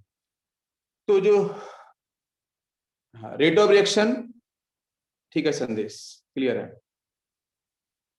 रेट ऑफ रिएक्शन जो हम बोल सकते हैं, बिल्कुल यहाँ पे आपका हो गया पूरा, electrophile is added in RDS, बिल्कुल सही है। स्टेबिलिटी ऑफ फॉर्म्ड कार्बोकैटायन हम बिल्कुल बोल सकते हैं। और रेट ऑफ रिएक्शन हम ऐसे भी बोल सकते हैं न्यूक्लियोफिलिसिटी ऑफ एल्कीन, हम इसको ऐसे भी यहाँ पे रिलेट कर सकते हैं कि न्यूक्लियोफिलिसिटी ऑफ एल्कीन, एल्कीन की जो न्यूक्लियोफिलिसिटी है ना उस पर भी ये डिपेंड करता है, डायरेक्टली प्रोपोर्शनल। ये कुछ कॉन्सेप्ट्स हैं, इन कॉन्सेप्ट को हम लोग अप्लाई करेंगे, समझ में आएगा। क्लियर है? अब इसको ऐसे भी समझ सकते हो आप कि पहली स्टेप में बना था आपका कार्बोकैटायन, तो कार्बोकैटायन जो फॉर्म होगा, है ना, उसकी हम बात कर रहे हैं। कार्बोकैटायन जब फॉर्म होगा तो फॉर्म्ड होने के बाद या उसके पहले जो एल्कीन वगैरह होगा, तो वहां पे कहां पे रेट ज्यादा है, कहां पे रेट स्लो होगा। तो रेट स्लो और fast is also depend upon electron donating group, electron withdrawing group. जितना इलेक्ट्रॉन देने वाला होगा वहां पे इलेक्ट्रॉन डेंसिटी ज्यादा हो जाएगी, जिसकी वजह से वहां पे हीट ऑब्वियसली आपका मैक्सिमम होगा। इलेक्ट्रॉन विड्रॉइंग, इलेक्ट्रॉन खींचने वाला है, इलेक्ट्रॉन खींच लेगा, तो वो वहां पे उस केस में आपका इलेक्ट्रोफिलिक एडिशन रिएक्शन होने वाला नहीं है, क्योंकि अनसैचुरेशन आपका फिनिश हो चुका है because of electron withdrawing group. यहाँ तक क्लियर हो गया होगा। इसके बाद नेक्स्ट हम बात करते हैं ऑर्डर, ठीक है। तो ऑर्डर ऑफ इलेक्ट्रोफिलिक एडिशन, ये बच्चों जिसको हम बोल सकते हैं इलेक्ट्रोफिलिक एडिशन के साथ बच्चों ये किस पे डिपेंड करता है, ऑर्डर किस पे डिपेंड करता है। तो ऑर्डर पे हम लोग डिस्कशन करने वाले हैं। ऑर्डर मतलब केमिकल काइनेटिक्स वाला सेक्शन आ चुका है, तो ना इसको हम लोग ऐसे डिफाइन करें कि पहले इसका रेट लॉ निकाल लेते हैं। तो रेट लॉ ना, रेट लॉ से पहले एक चीज और पढ़ लेते हैं। चलो रेट लॉ से पहले ना एक छोटा सा मैकेनिज्म आपको बता ही देता हूँ। चलो देखो ध्यान से, यहाँ पे कार्बन डबल बॉन्ड कार्बन, और भी समझो अच्छे ढंग से सभी लोग, ये क्या दिख रहा है आपको, एल्कीन। इसके सामने आया बच्चों इलेक्ट्रोफाइल न्यूक्लियोफाइल। मैंने पहले बोला था इलेक्ट्रोफाइल होगा तो न्यूक्लियोफाइल साथ में होगा। तो इलेक्ट्रोफाइल न्यूक्लियोफाइल पहले बच्चों ब्रेक करेंगे। तो जब इनकी ब्रेकिंग हो रही होगी, because it is ionic process, तो ये बहुत फास्ट होता है। मैंने पहले, it is only A fast process, very fast. Electrophile plus में हो जाएगा, न्यूक्लियोफाइल इलेक्ट्रॉन माइनस में हो जाएगा, बिकॉज इलेक्ट्रॉन्स वो ले रहा होगा। तो उस केस में इलेक्ट्रॉन डेंसिटी इधर से इधर शिफ्ट हो जाएगी। अब ये इलेक्ट्रोफाइल न्यूक्लियोफाइल बन चुका है। अब मैकेनिज्म में टैग करते हैं। तो बेटा सबसे पहले तो एल्कीन सामने है, तो पाई बॉन्ड बच्चों कैसे होते हैं, न्यूक्लियोफाइल। मुझे बताओ, ये जो इलेक्ट्रॉन डेंसिटी आपको दिख रही है, इलेक्ट्रॉन रिच है। इलेक्ट्रॉन रिच का मतलब यहाँ पे हो गया ये न्यूक्लियोफाइल की तरफ वर्क करेंगे, तो इलेक्ट्रोफाइल यहाँ पे अटैक करेगा। तो कहीं ना कहीं इलेक्ट्रॉन डेंसिटी मान लो इधर से इधर शिफ्ट हुई है, इलेक्ट्रोफाइल इसके क्लोज आया। अगर इलेक्ट्रोफाइल इसके क्लोज आता है, इस कार्बन क्लोज, तो इलेक्ट्रॉन डेंसिटी इधर से इधर जाती। तो यहाँ पे होगा पार्शली माइनस, यहाँ पे होगा पार्शली पॉजिटिव। जब पार्शली माइनस आया तो उस केस में इलेक्ट्रोफाइल यहाँ पे अटैक करना चाहेगा, इससे क्लोज जाना चाहेगा। तो पहली स्टेप बच्चों हो जाएगी आपकी स्लो स्टेप। तो मतलब जब इलेक्ट्रोफाइल का अटैक होगा तो this step is always slow step. Clear है। तो यहां से बच्चों बन जाएगा, देखो यहाँ पे परफेक्टली पूरा पॉजिटिव चार्ज आ जाएगा, बाकी यहाँ पे सिंगल बॉन्ड, और यहाँ पे आपको मिलेगा इलेक्ट्रोफाइल इस तरीके से ऐड। तो देखो ये पूरा का पूरा आपका बन चुका कार्बोकैटायन। क्या सभी को मेरी बात समझ में आ रही है? This is carbocation. तो कार्बोकैटायन बन चुका है। तो कार्बोकैटायन जो है बेटा, यही आपका होता है रिएक्शन इंटरमीडिएट। रिएक्शन इंटरमीडिएट बच्चों यही है कार्बोकैटायन जो आपको यहाँ दिखाई दे रहा है। तो कार्बोकैटायन जो दिख रहा है रिएक्शन इंटरमीडिएट है। इस केस में अगर आपका 1 डिग्री कार्बोकैटायन तो रीअरेंजमेंट वगैरह होगा, ये सब ध्यान रखना पड़ेगा। मैं कराऊंगा आपको, रिएक्शन कराऊंगा, समझ में आएगा। यहाँ पे रीअरेंजमेंट होगा, रिंग वगैरह होगी तो उसके एक्सपेंशन भी होगा और उसका कॉन्ट्रैक्शन भी होगा। दोनों चीजें, रिंग बड़ी भी होगी छोटी भी होगी, ये चीजें बीच में करनी ही पड़ेंगी आपको। तो वहां से मिलेगा मोस्ट स्टेबल कार्बोकैटायन। तो मैं लिखूंगा बेटा यहाँ पे मोस्ट स्टेबल कार्बोकैटायन जब मिल जाएगा, तो मोस्ट स्टेबल कार्बोकैटायन के साथ बच्चों क्या होगा, न्यूक्लियोफाइल का अटैक। और न्यूक्लियोफाइल अटैक जब करेगा तो वो स्टेप होगी हमेशा फास्ट स्टेप, और फास्ट स्टेप होगी तो बेटा वहां से आंसर बनने वाला है कार्बन सिंगल बॉन्ड। बाकी आपके सामने यहाँ पे लगा लो आप, इलेक्ट्रोफाइल आपने यहाँ लगाया था, न्यूक्लियोफाइल यहाँ पे ये लगा लो। तो ये बन गया आपका फाइनली प्रोडक्ट, ये बन गया आपका फाइनली प्रोडक्ट। यहाँ तक सभी को समझ में आ गया? बताइए जरा, पूरी पॉइंट क्लियर हो गई है? चलो अब देखो इलेक्ट्रोफिलिक एडिशन रिएक्शन में मैंने आपको बताया भी था अभी कि जरा ध्यान दो बेटा, पहली स्टेप क्या थी, इलेक्ट्रोफाइल का अटैक। इलेक्ट्रोफाइल का अटैक पहली बार में होता है, पहली स्टेप में होता है, तो इसका नाम पड़ता है इलेक्ट्रोफिलिक एडिशन। ठीक है। न्यूक्लियोफाइल का अटैक जब पहली स्टेप में तो बोलेंगे न्यूक्लियोफिलिक एडिशन, इलेक्ट्रोफाइल का अटैक तो इसका electrophilic addition in first step, तो इसका नाम पड़ा है EAR। तो इलेक्ट्रोफिलिक एडिशन रिएक्शन बच्चों कंप्लीट कैसे हो रही थी, वो कंप्लीट हो रही थी आपकी 2 स्टेप्स में। मैं पहले भी आपको लिखा चुका हूं 2 स्टेप्स में। पहली स्टेप में क्या हुआ था, पहली स्टेप में हुआ था इलेक्ट्रोफाइल का एडिशन, और सेकंड केस में हुआ था न्यूक्लियोफाइल का एडिशन। ये हो गई आपकी फर्स्ट केस, ये हो गई आपकी सेकंड केस। ठीक है, 2 स्टेप आपकी यहाँ पे हो चुकी हैं। इसके बाद जो पहली स्टेप थी बेटा वो थी आपकी rate determining step, slow step थी, वहां से मैं रेट निकाल सकता हूं। तो अगर फर्स्ट स्टेप अगर आपकी रेट डिटरमाइनिंग स्टेप है, RDS स्टेप है, तो ऐसा केमिकल काइनेटिक्स में लॉ ऑफ केमिकल कॉम्बिनेशन और लॉ ऑफ मास एक्शन ऐसा बोलेगा कि रेट अगर आपको निकालना है तो स्लो स्टेप की तरफ आप चले जाओ। तो रेट बेटा, रेट किस पे, रेट आपका इक्वल टू क्या होगा बताइए जरा। रेट, अगर रेट की बात करूं तो रेट का मतलब क्या होगा कि भाई जो रिएक्टेंट है उनका जो कॉन्सेंट्रेशन है वो डिक्रीज होना चाहिए टाइम के हिसाब से, और आपका जो प्रोडक्ट है उससे कॉन्सेंट्रेशन आपका इंक्रीज होना चाहिए विद रिस्पेक्ट टू टाइम। जैसे मान लो A से B, ध्यान देना, A यहाँ पे आपका रिएक्टेंट है, B आपका यहाँ पे प्रोडक्ट है, ध्यान से समझ लो। तो T इक्वल टू 0 की बात करूं तो A का कॉन्सेंट्रेशन मान लेते हैं 10 कैपिटल है मोलरिटी, इसका कॉन्सेंट्रेशन मान लेते हैं 0। ऑब्वियसली 0 होगा बेटा, प्रोडक्ट तो 0 बनेगा ना T इक्वल टू 0 पे। और जैसे टाइम आपका बढ़ता जाएगा 1 सेकेंड 2 सेकेंड इस तरीके से, तो A का कॉन्सेंट्रेशन डिक्रीज करेगा, B का कॉन्सेंट्रेशन इंक्रीज करेगा। जब ए का कॉन्सेंट्रेशन डिक्रीज करेगा तो बेटा रेट निकालने में इसका मैं माइनस के साथ टर्म यूज करता हूं और इसका कॉन्सेंट्रेशन मैं पॉजिटिव के साथ यूज करता हूं। क्यों? क्योंकि विद रिस्पेक्ट टू टाइम ए का कॉन्सेंट्रेशन डिक्रीज करेगा तो माइनस टर्म यूज कर रहे हैं, बी का कॉन्सेंट्रेशन बढ़ेगा तो बच्चों यहाँ पे हम लोग पॉजिटिव टर्म का यूज करते हैं। क्या सभी को मेरी बात समझ में आ रही है? पॉजिटिव नेगेटिव का मतलब समझ में आ गया? नेगेटिव का मतलब कॉन्सेंट्रेशन डिक्रीज हो रहा है, नंबर ऑफ मोल्स डिक्रीज हो रहे हैं, ठीक है। ये आपका रिएक्टेंट है, बी आपका प्रोडक्ट है, तो यहाँ पे कॉन्सेंट्रेशन आपका क्या होगा? इंक्रीज करेगा, तो पॉजिटिव टर्म यहाँ पे यूज। तो पॉजिटिव का मतलब इंक्रीज इन कॉन्सेंट्रेशन, नेगेटिव का मतलब डिक्रीज इन कॉन्सेंट्रेशन। तो रेट बेटा यहाँ पे रेट इक्वल टू हो जाएगा dx divide by dt, time के रिस्पेक्ट में डिफरेंशिएशन टर्म है ये। तो x मान लेते हैं यहाँ पे आपका रिएक्टेंट है, जिसको हम लोग ए रिएक्टेंट माना था, तो लिख सकते हैं dA डिवाइड बाई dt, ठीक है, dA डिवाइड बाई dt। ए आपका कॉन्सेंट्रेशन है, तो कॉन्सेंट्रेशन को बच्चों में लिखते हैं स्क्वायर ब्रैकेट के अंदर। संदेश बोल रहा है आप रेट लॉ में घुस गए सर। यार बताना पड़ता है, क्या करूं, ठीक है, नहीं तो आप बोलोगे ना, कुछ बच्चे बोलेंगे सर रेट में क्या, इसलिए बता देता हूं।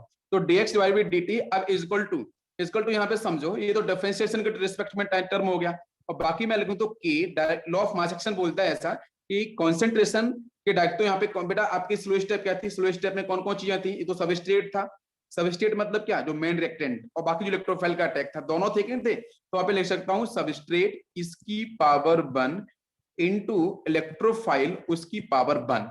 भाई स्लो स्टेप में यही तो दोनों रिएक्टेंट थे ना, अरे स्लो स्टेप में यही तो रिएक्टेंट थे ना, एक तो एल्कीन वाला सेक्शन था वो आपका सबस्ट्रेट हो गया, इलेक्ट्रोफाइल अटैक कर रहा था वो हो गया। तो स्लो स्टेप में यही दो आपको देखने को मिल रहे थे, तो इसकी पावर 1 और इसकी पावर भी 1, दोनों पावर 1। तो मतलब जो आपके कॉन्सेंट्रेशन की पावर ऐड कर दो, सबस्ट्रेट की पावर 1 थी, 1 प्लस 1, दोनों को ऐड कर दो, 2 आपको मिल जाएगा। मेरी बात समझ में आ रही है? तो यही जो 2 मिला है, दिस इज द ऑर्डर। तो order of reaction for the electrophilic addition reaction will be 2। क्या सभी को मेरी बात समझ में आ रही है? ऑर्डर समझ में आ गया, रेट कैसे निकला है वो भी समझ में आ गया। बाई मॉलिकुलर, बिल्कुल सही, this is by molecular. By molecular क्यों? क्योंकि जो स्लो स्टेप थी ना, वहां पे दो चीजें मिल रही थी, तो सबस्ट्रेट मिल रहा था, एक इलेक्ट्रोफाइल मिल रहा था। तो सबस्ट्रेट और इलेक्ट्रोफाइल दो चीजें मिल रही थी, तो दो मॉलिक्यूल थे, तो दोनों मॉलिक्यूल्स पे डिपेंड करेगा। तो इसका आंसर होगा bimolecular electrophilic addition reaction. समझ में आ गया सभी को? यहां तक बताइए सर,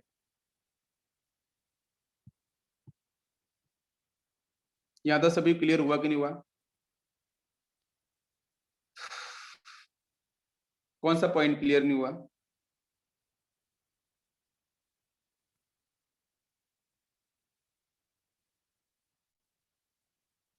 ठीक है ठीक है ठीक है ठीक है। देखो यहाँ पे आप ये समझो, हाँ मैं रेट को ही बता रहा हूँ फिर से। देखो रेट को ना फिर से एक्सप्लेन कर देता हूँ मैं। चलो रेट को ना वैसे केमिकल काइनेटिक्स में आएगा, मैं वहां भी पढ़ाऊंगा, पहले यहाँ समझो। जैसे मानकर चलो आपको दे रखा है ए, यहाँ पे दे रखा है बी, ये आपका यहाँ पे रिएक्टेंट है, ये आपका प्रोडक्ट है। टी इक्वल टू 0 टाइम पे ए का कॉन्सेंट्रेशन क्या होगा? मैक्सिमम। मैक्सिमम कितना? मैंने आपको 10 ग्राम दे दिया, मोल बोल देता हूँ, घबराते हो सभी मोल से, क्योंकि मोल कैसा पड़ा है क्या पता। प्रोडक्ट पे कितना होगा? 0, ये मिनिमम होगा, मिनिमम मतलब 0। अरे आपको दिया मैंने 10 ग्राम, तो ये तो मैक्सिमम होगा ना। टी इक्वल टू 0, रिएक्शन तो परफॉर्म नहीं हुई अभी, अभी टाइम बढ़ा दो, टी इक्वल टू 1 सेकंड कर लो, T equal to 2 second, time बढ़ाते जाओगे तो रिएक्टेंट क्या होगा? कम होगा ना, लेस कॉन्सेंट्रेशन कम होता जाएगा ना, मोल्स कम होते जाएंगे ना, तो नेगेटिव टर्म यूज कर दो, डिक्रीज होने का मतलब नेगेटिव, ठीक है। और यहाँ पे प्रोडक्ट आपका बढ़ेगा, भाई ये जितना कम होगा वो उतना बनता जाएगा, तो बनेगा मतलब क्या? ये बनेगा तो धीरे धीरे से कॉन्सेंट्रेशन बढ़ेगा, ये पॉजिटिव है। और एक समय ऐसा आएगा, आप कर लो यहाँ पे, चलो करके दिखाता हूँ। ए और बी, ए इनिशियली कितना था? 10, ये कितना होगा? 0। T equal to 1 time, 1 second पे क्या बताओ? 1 सेकंड पे 9 हो गया, ये 1 हो गया, ये कितना? 8 हो गया, नेक्स्ट 2 सेकंड पे ये 8 हो गया, ये कितना हो जाएगा? 2, ये कितना? 7, ये कितना? 3, ये नेक्स्ट बताओ ये कितना हो गया आपका? 6, ये कितना? 4, ये कितना हो गया? 5, ये कितना? 5। फिर उसके बाद कितना होगा आपका? ये 4, इधर 4, ए आपका 4 हो गया, बी आपका कितना हो जाएगा? 5। ये बात समझ में आ रही है? अब यहाँ तक, अब उसके बाद और करोगे तो और आपका प्रोसेस होता जाएगा धीरे धीरे। लेकिन मेरी बात समझो, यहाँ पे और भी हम कर सकते हैं, यहाँ पे हम कर सकते हैं इसको 3, इसको कर सकते हैं 7, और आप 2 कर लो, 8 कर लो। तो मुझे बताओ, इसका कॉन्सेंट्रेशन कम हो रहा है और बी का कॉन्सेंट्रेशन बढ़ता जा रहा है, तो एक टाइम आ रहा है, देखो यहाँ पे ये ऊपर वाला सेक्शन है, ये पूरा सेक्शन, ये वाला टाइम, ये जितना भी टाइम होगा t इक्वल टू 0, 1 2 3 4 सेकंड तक हम लोग कहां पढ़ेंगे? Chemical kinetics. केमिकल काइनेटिक्स ऊपर लगाई जाएगी, इन पूरे सेक्शन में, इन पूरे टाइम में केमिकल काइनेटिक्स के लॉजिक लगाएंगे, कॉन्सेप्ट सारे केमिकल काइनेटिक्स के। 5 equal to 5 equilibrium chapter, 5 equal to 5, इधर भी 5 उधर भी 5, तो यहाँ पे लगे chemical equilibrium plus ionic equilibrium, दोनों चैप्टर यहाँ पे लग जाएंगे फटाफट से। और लास्ट वाला केस ये तब डिसाइड होगा जब हम लोग बात करेंगे कि हमारा इलेक्ट्रोफाइल जो ए है, रिएक्टेंट है, वो आपका 100% कैसा हो, आपका स्ट्रॉन्ग हो। अगर स्ट्रॉन्ग होगा तो फिर उस केस में आप, हाँ बिल्कुल स्ट्रॉन्ग होगा तो फिर आपका ए बन जाएगा 0 और बी बन जाएगा आपका फाइनली 10। तो समझ में आ गया केमिकल काइनेटिक्स कहां तक लगाना है और इक्विलिब्रियम कहां से आपके लॉन्च हो जाएंगे। अब मेरी बात को, बिकॉज वहां पे दोनों जगह आपका जो मोल्स हैं या फिर जो कॉन्सेंट्रेशन है बराबर हो चुका है ए और बी का जिस टाइम पे, ठीक है, उसको बोलते हैं इक्विलिब्रियम टाइम। तो रेट में देखो, रेट में हम ये बात करते हैं कि भाई ए का कॉन्सेंट्रेशन डिक्रीज, बी का कॉन्सेंट्रेशन इंक्रीज। तो उस केस में जब मैं बता रहा था कि हमारा जब प्रोसेस हुआ था ना, तो प्रोसेस में हुआ क्या था पहले वो भी समझ लो। प्रोसेस में कुछ हुआ था कि कार्बन डबल बॉन्ड कार्बन, मुझे फिर से बताना पड़ रहा है, कोई इश्यू नहीं है, यहाँ पे इलेक्ट्रोफाइल है और यहाँ पे न्यूक्लियोफाइल है, और यही स्टेप थी ना slow step, this is slow step. तो यहाँ पे दो चीजें हैं, एक तो ये एल्कीन है और बाकी यहाँ पे अटैक करेगा इलेक्ट्रोफाइल, दो चीजें होंगी ना। दिस इज फर्स्ट स्टेप, जहां से आपका बन गया था यहाँ पॉजिटिव चार्ज था, बाकी आपको इस तरीके से ये तो मिला था ना। तो ये फर्स्ट स्टेप थी, this is first step actually, और फर्स्ट स्टेप आपकी स्लो स्टेप थी। तो रेट यहीं से निकलने वाला है। तो रेट यहाँ पे आ जाएगा आपका, अगर डिफरेंशिएशन करूंगा मैं कॉन्सेंट्रेशन तो dx डिवाइड बाई dt कर लूं इज इक्वल टू, अगर मैं कॉन्सेंट्रेशन के टर्म में लिखूं तो उसको कैसे लिख सकता हूं, कैपिटल के कांस्टेंट होता है, जैसे rate constant, this is rate constant, ये रेट कांस्टेंट होता है, ठीक है। तो यहाँ पे आ जाएगा सबस्ट्रेट, सबस्ट्रेट कौन सा है, alkene, carbon double bond carbon, उस पे डिपेंड करेगा, इस पे और इस इलेक्ट्रोफाइल पे, और इसकी पावर 1, और यहाँ पे पावर 1 क्यों, क्योंकि आपका 1 मॉलिक्यूल है, पावर 1, और यहाँ पे आपका क्या है इलेक्ट्रोफाइल शिफ्ट दिखेगा, उस पर भी टिप क्योंकि उसका अटैक होगा तो इसकी पावर भी 1, तो 1 + 1 मिला के ये हो जाएगा 2। तो इसलिए इसका जो ऑर्डर था वो कितना हो गया था आपका 2। ये बात सभी अब समझ में आ गई ना, अब सभी क्लियर हुई कि नहीं हुई, सभी क्लियर हो गया। तो जो रिएक्टिविटी है, मैं बोलूं रिएक्टिविटी ऑफ एल्कीन, एल्कीन की जो रिएक्टिविटी है टुवर्ड्स इलेक्ट्रोफिलिक एडिशन रिएक्शन, वो डायरेक्टली प्रोपोर्शनल टू होती है स्टेबिलिटी ऑफ कार्बोकैटायन। और कार्बोकैटायन की स्टेबिलिटी के लिए प्लीज बच्चों पिछले लेक्चर यूट्यूब पे पढ़े हैं मेरे, देख लो, आप लोगों को जीओसी 1 में पहले पढ़ा चुका हूं, आपको अच्छे से पता होगा।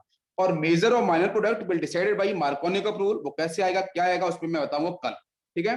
तो आज देखो आपका स्टार्ट हो चुका है, रिएक्शंस आपकी कंटिन्यू है, कल हम लोग एल्कीन एल्काइन वगैरह पे बहुत सारे केसेस को देखने वाले हैं डेप्थ में, ठीक है।